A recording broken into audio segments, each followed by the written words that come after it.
On the day of my father's funeral, I called my husband, who hadn't shown up. As soon as he answered, he yelled at me. What are you doing? Did you forget what day it is today? Huh? What day is it? I'm at my father's funeral. What about you? What are you doing? Funeral? Did you forget? Today is my mom's birthday. Hurry up, buy some premium champagne, and come home. Frustrated by my husband prioritizing his mother over my father's funeral, I reached my limit. Despite boiling anger, I took a deep breath to calm down. I turned on the speakerphone on my smartphone to let everyone hear our conversation with my husband. My name is Emma. I lost my mother a few years ago and now live with my father. I met Oliver through a friend at that time. He, unlike me, lost his father a few years ago and lives with his mother. With such common ground, Oliver and I quickly became close. He always reserved lovely restaurants for our dates and took care of me perfectly. I was increasingly drawn to dependable Oliver. On one of our dates, he proposed at an upscale French restaurant. Delighted, I agreed to marry him, and we set up a new home close to his mother's place. I was excited about this newlywed life. However, it was far from what I had envisioned. Despite being newlyweds, Oliver wanted to go to his mother's home every weekend and showed no interest in spending time alone as a couple. Moreover, Oliver and his mother had an unusually close relationship. One day, when we returned to his mother's house, something happened. Mom, I'm home. Oliver, I've been waiting. Did you work hard this week? Yeah, exhausted. I missed your cooking, Mom. Well, Oliver, it seems you can only feel energetic with my cooking. Oliver's mother fusses over him like a child, and he seems genuinely pleased. The two behave as if I'm not even there. Trying to join the conversation, I head to the kitchen to help Oliver's mother. As I search for a topic, I notice the dressing on the table. Oh, this dressing is the same as the one Oliver and I saw at the restaurant where we had our first date. What a coincidence. Then, Oliver's mother looks slightly proud. That restaurant was good, wasn't it? If you're targeting a girl, invite her here. I chose it. Huh? That restaurant is close to a cafe, and the route to see the night view after the cafe is perfect.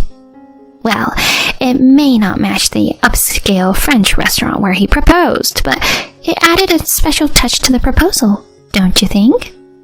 Wait, did you plan all the dates he took me on? My mother-in-law puffed up her nose with pride. Yes, exactly. Wasn't it the best date plan? I'm not particularly fond of you, but if it's what Oliver wants, I'll cooperate. As I was shocked by my mother-in-law's words, Oliver appeared in the kitchen. Mom, are you still here? I'm starving. Oh, sorry about that. I was telling Emma about the restaurant I told you about.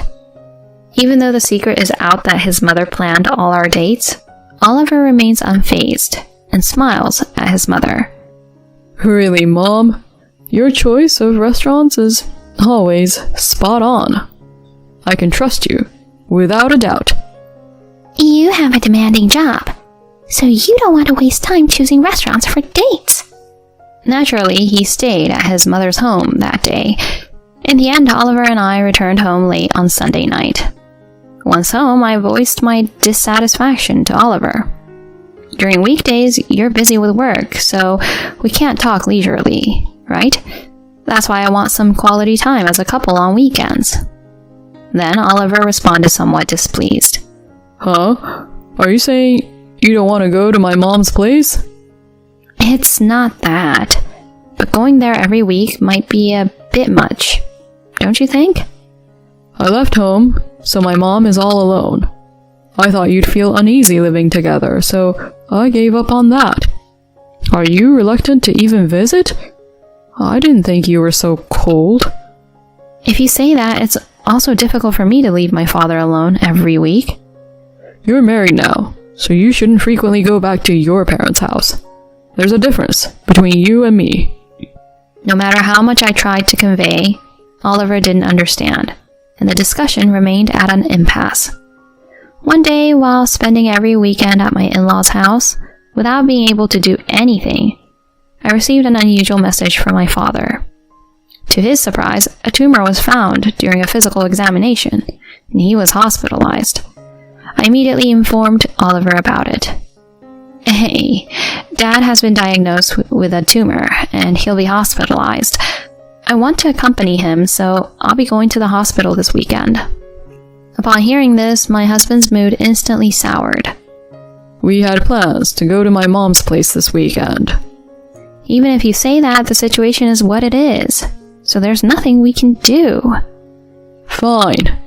Then, I'll go to my mother's house alone this weekend. In return, make sure you prepare for my mom's birthday party next month.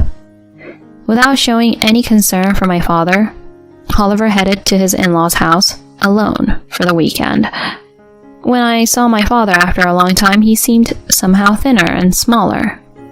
Emma, I'm sorry. What are you saying?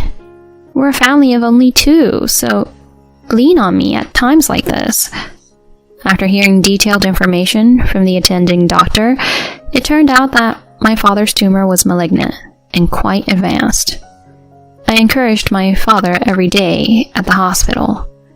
However, a few days later, his condition deteriorated rapidly, and he passed away quietly. I left a voicemail for Oliver, who was at work, and without much time to grieve, I hurriedly prepared for the funeral. After dealing with the funeral home and contacting those who had helped, I finally returned home close to midnight. Since I couldn't manage household chores while taking care of my father, Oliver had been regularly visiting his mother's house. I had hoped that he would come home to comfort me, at least during these difficult times, but Oliver was nowhere to be found. I sent the details of the funeral to my husband via text and went to sleep. Even on the day of the funeral, there was no contact from Oliver, and he did not appear. On the other hand, with many responsibilities as the only family member, I had no room to worry about my husband. Eventually, by the time attendees started arriving, there was still no sign of Oliver. At that moment, one of the attendees approached me. Emma, it's been a while. Kent, thank you for your continued support. I appreciate you coming all this way today. Kent is an old friend of my father's. Well, I'm truly sorry about your dad. Since I'm here, I'd like to greet Oliver, your husband. I tried to contact Oliver, looking at my phone. To my surprise, there was an aggressive call from him. I'm sorry, my husband hasn't arrived yet. I'll make a quick call. There might be something wrong. Apologizing to Kent, I hurriedly made the call, and Oliver answered, yelling at me. What the hell are you doing? Did you forget what day it is today? Huh? What day is it? It's my father's funeral, so I'm already at the funeral home. What on earth are you doing, Oliver? Funeral? Did you forget today is my mom's birthday? Hurry up, buy a fancy champagne and come home. Frustrated by my husband's prioritizing his mother over my father's funeral, I reached my limit. Despite the boiling anger, I took a deep breath to calm down. Then, I turned on the speaker of my phone, connected to Oliver, so everyone could hear our conversation. Oliver's voice echoed around. Hey, are you listening? How about saying something? Kent, in front of me, widened his eyes at Oliver's voice.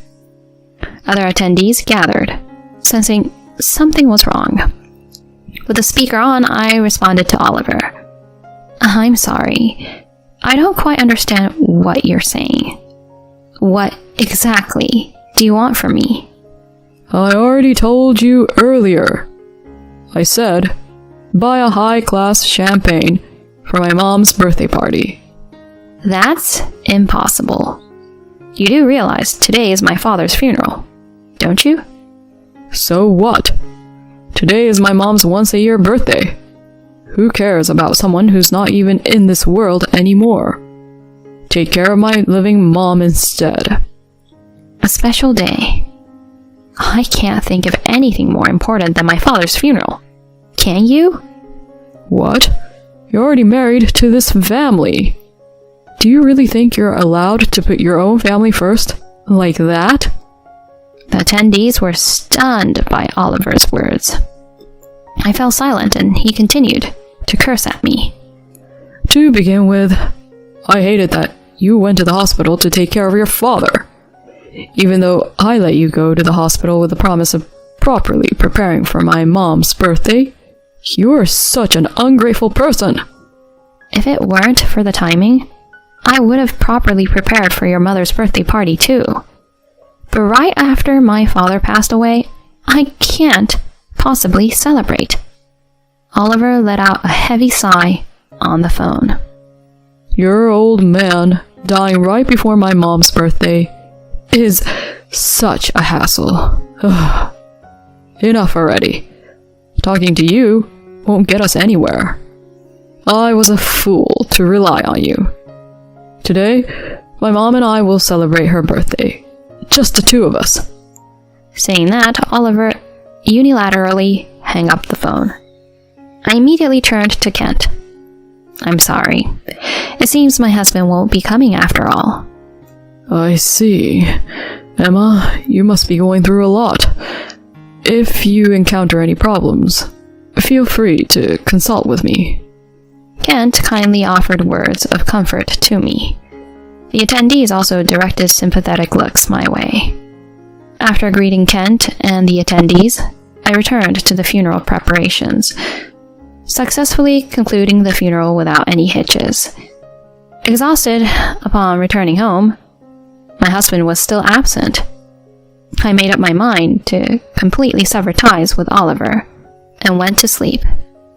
The next night, when Oliver returned home, he was clearly irritated. Hey, I'm back. Aren't you going to greet your husband? As irritating as it was to even talk to him, I couldn't help but ask due to his unusual behavior. What's going on? Why are you so frustrated? Oliver complained to me, looking annoyed. Nothing's going on. I got suddenly transferred from sales to warehouse duty today. Ah, about that. Without showing any surprise, I responded, earning a skeptical look from my husband. What's with that? You're talking like you knew it would happen. Well, I did. But I didn't expect the results to come out this quickly. My words left Oliver wide-eyed. Did you do something? No way someone like you can interfere with the personnel decisions of a big company like ours. I wasn't the one who proposed it. Then, who the hell interfered? Kent did. Kent? Who's that? Oh my. Don't you even know the name of your company's executives? Wait, Kent? You mean the executive? How do you know about the executive? Kent is an old friend of my father. It seems my father informed you about my husband working in the same company, and he wanted to greet you during the funeral. Talking directly with the executive? Hey, set up another meeting with the executive. I don't know how this misunderstanding happened, but if I talk to the executive, I'm sure we can get this unjust transfer revoked. I think it's useless. Just do it. You know the contact, right? Call the executive right away. I wanted to properly thank Kent, and making the call is fine, but despite Oliver relying on me while overlooking his actions, I called Kent. Kent promised to come after I explained the situation to him. The next day, when Kent arrived, Oliver clearly exhibited a fawning attitude. Kent, I apologize for not being able to meet you the other day. I've been looking forward to it. Kent smiled wryly as he entered our home. When I offered coffee and sweets, Oliver immediately scolded me.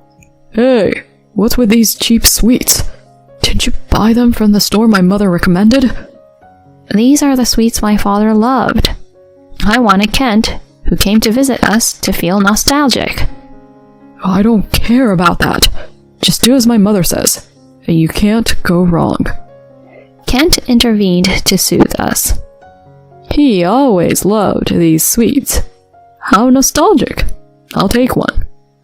Saying so, Kent took a bite of the sweets, and Oliver praised him excessively. As expected of Kent. Even if you're served cheap sweets, you're so broad-minded that you won't be offended. Feeling a bit fed up with the obvious flattery, Kent asked Oliver with a slightly irritated tone. So, what's the matter you wanted to discuss? Prompted by the question, Oliver leaned forward in his seat. Regarding the recent personnel change, I thought there might be a misunderstanding. I don't think it's right to transfer a capable salesman like me to the shadows of the warehouse. A misunderstanding? I don't know what my wife told you, but please, don't take a housewife's playful words seriously.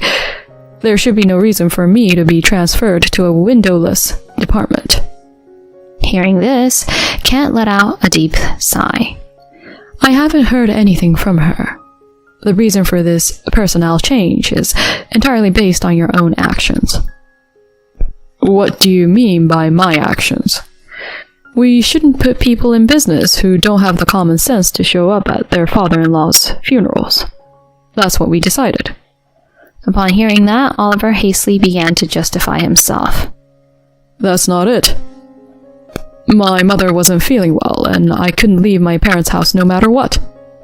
Oliver's desperate excuse made Kent furrow his brows. That's completely different from what I heard. I told you, don't take my wife's story seriously. No. What I heard was the conversation over the phone with you. On that day, you said on the phone that you couldn't come because there was a birthday celebration for your mother. Why was she... Oliver suddenly turned pale. When you and your wife were on the phone, I was also present. Thanks to her putting the phone on speaker, I was there during the call, even during the funeral service, where everyone heard your insults. Also the reason why you didn't attend your father-in-law's funeral. I thought that when I was invited to your house this time, I could hear words of reflection from you, but as soon as you opened your mouth, it was just lies to protect yourself. It seems my decision to remove you from sales was the right one. Wait a minute. Panicking, Oliver clung to me this time. Emma, please, say something too. If I'm removed from sales now, I'll be off the promotion track. If I can't get a promotion and my salary decreases, you'll be in trouble too, won't you? I coldly replied to him. Huh? I won't be in trouble at all. Your life is at stake. No, it's not. Whether you succeed or not, my life won't change at all. I have no intention of staying married to you any longer. In response to his plea, I handed him the divorce papers. I'm getting a divorce from you. Oliver laughed at my statement. Divorce? How's a housewife like you going to live if you divorce me? No need to worry. I've already decided on my next job and house. Kent kindly introduced me to a real estate agency that he's familiar with, and they also offered me a job. What did you say? Finally, my husband seemed to understand that I was serious. Kent supported me in this situation. I won't allow any hesitation or reluctance about divorce at this point. To prevent the situation from getting worse, I recommend signing the documents right here. But Kent? Is there still something else? Fine. Under Kent's pressure, Oliver signed the documents. He sat in a daze on the chair. After seeing off Kent, I left the house with the divorce papers and my belongings. Oliver reportedly left the house right after I did and returned to his parents' home. It was only natural since he couldn't handle household chores on his own. When his mother found out that he was demoted to warehouse duty, she was furious. She suggested that he quit the current job and seek employment at a bigger company. Driven by his mother's persuasion, Oliver submitted his resignation and started job hunting. However, getting a job at a major corporation turned out to be challenging. In the end, there wasn't a big company that would hire Oliver. He ended up unemployed, relying on his mother's pension for a living. Oliver's situation has left his mother feeling angry and disappointed. They seem to live a twisted life, each blaming the other, saying it's your fault. On the other hand, I have been thriving in the job Kent introduced me to the point where a promotion seems possible now. My father's former subordinate has become a good confidant, and I'm even contemplating getting remarried to him. I would cherish the connection my father established and continue to do my best in the future. That's the pledge I made in my heart.